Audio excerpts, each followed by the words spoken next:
बाबूजी, जखनिया प्रथम से वार्ड नंबर 22 से जिला पंचायत सदस्य के भावी प्रत्याशी हम अपील कर रहल बानी मुलायम यादव जी के और आपके पूरे जखनिया प्रथम के जनता से हमारे वो अपील बा, उनका बारे में 2 लाइन गीत अपनी ओर से बा। कैसे?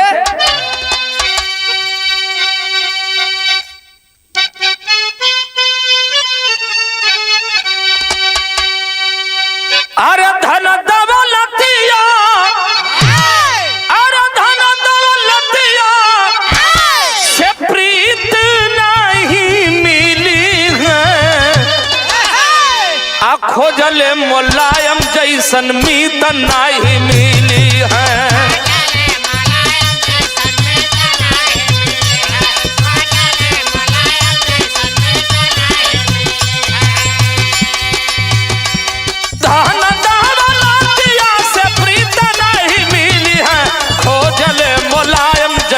मीत नहीं मिली है।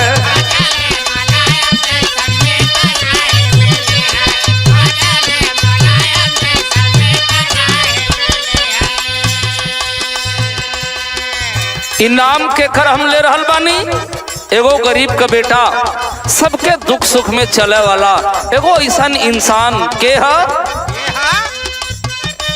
शंकरपुर की माटी से संघर्ष कैल कायम,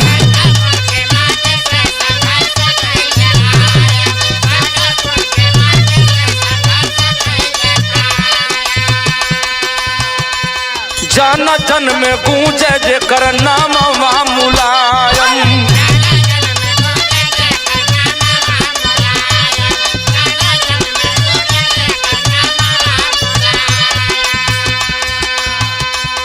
बरसाती में ढाकवन में ही तो नहीं मिली है, खोजले मुलायम जैसन मीत नहीं मिली है।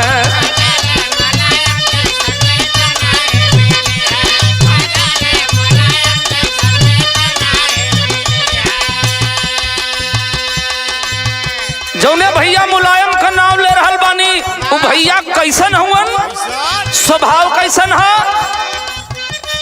हर दिल अजीज सबसे नहिया लगावे,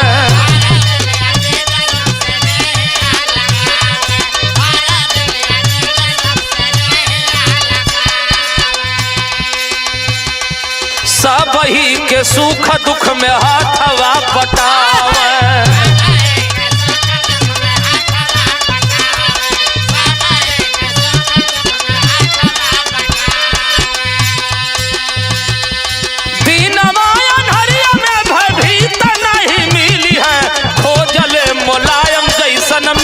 नहीं मिली है।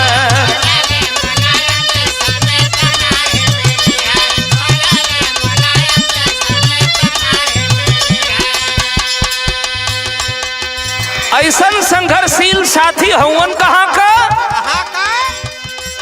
बड़ा गांव मलेठी धर्मा का तपुर बजरिया,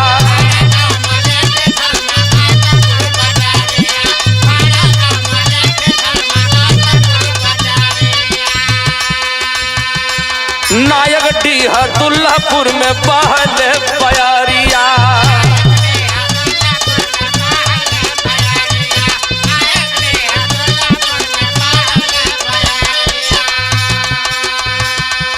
अब की विरोधियन के जीत नहीं मिली है, खोजले मुलायम जैसन मीत नहीं मिली है।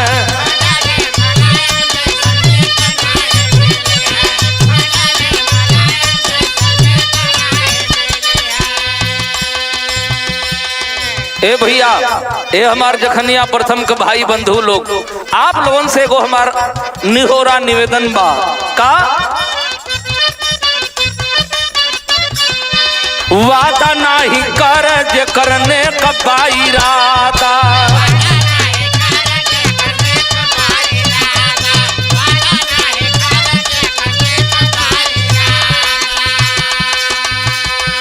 कहल कहावत पूरन